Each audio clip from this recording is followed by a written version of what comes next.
My name is Roxanna and I'm a freelance artist. I do videography and content creation. I'm Irish Romanian, so I was born in Bucharest to Romanian parents, but I moved here when I was 3, so I've grown up here ever since. Growing up in Dublin in the early 2000s was definitely a bit of a struggle. The perception towards Romanian people or Eastern European people in general wasn't very positive at all.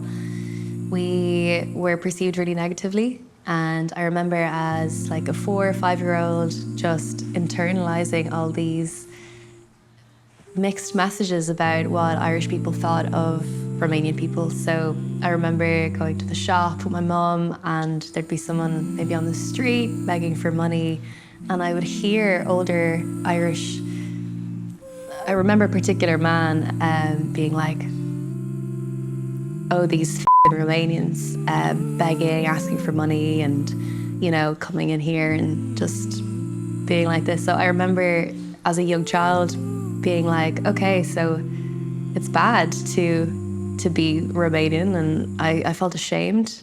And I was hearing all these really bad thoughts about Eastern Europeans and not being welcome, and yeah, it just really felt like it wasn't a safe place to kind of be yourself. My name is Ashley. I am 22 years old now, officially, and I am a former journalism student at TUD, just finished 2 weeks ago.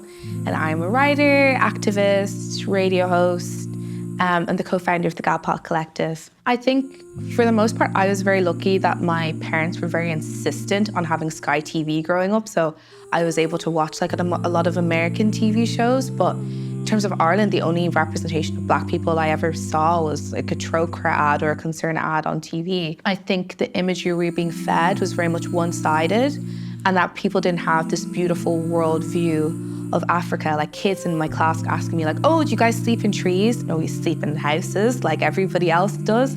And having to kind of fight back against that and get people to realize that Africa is a beautiful and diverse continent, just like the rest of the world is. Yeah, we've got homeless people, but there's also homeless people in Ireland. Like one is not exclusive to one place. You know, people's perceptions of some of these countries are just so limited, and they have no idea about what the place is actually like. I think feeling shame about my culture was really confusing at a young age to understand why and to try to process it. I think that you know, we all deserve to feel like it's okay to be who you are, but I think it was a matter of feeling like it wasn't okay to be where I was from, or that if I told other people, like kids maybe didn't want to be my friend, or you know, maybe their parents maybe told them not to be friends with the foreign kid.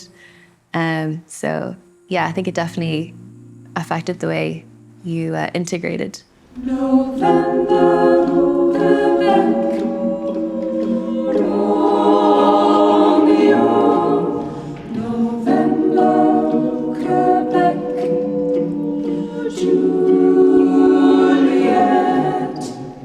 One echo, Romeo. My name is Moses. I'm in my 3rd year of college at the moment. I'm studying classical music, and my instrument is voice. Outside of that, I like to think myself as a community representative, a musician, and also an educator. I was born into a musical family. My relatives, my uncles and aunties, we've always sang. I've always sang around me, and I've been involved in choir since I was very little. The first image that I've brought for the Photo Voice project was a photo from, I think, the Irish Youth Choir 2021.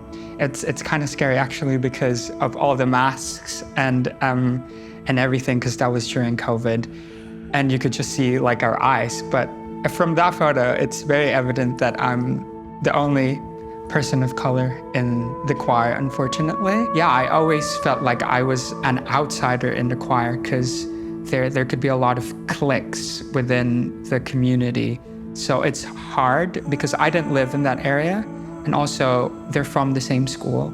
I didn't really get the same experience as them in terms of like making friends. You know, some of them would hang out or like have parties outside of choir, but I wasn't invited because they don't really know me and I don't really know them.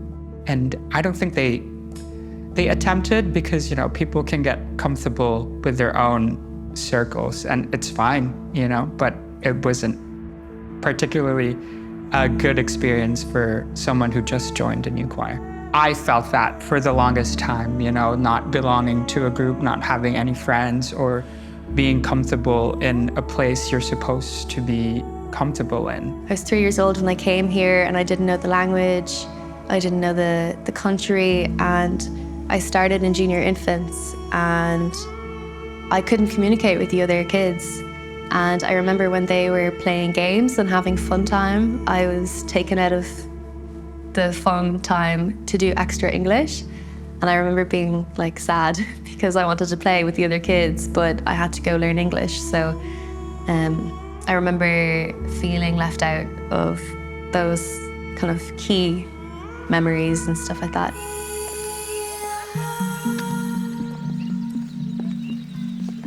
Another example of that is the Gaeltacht in secondary school.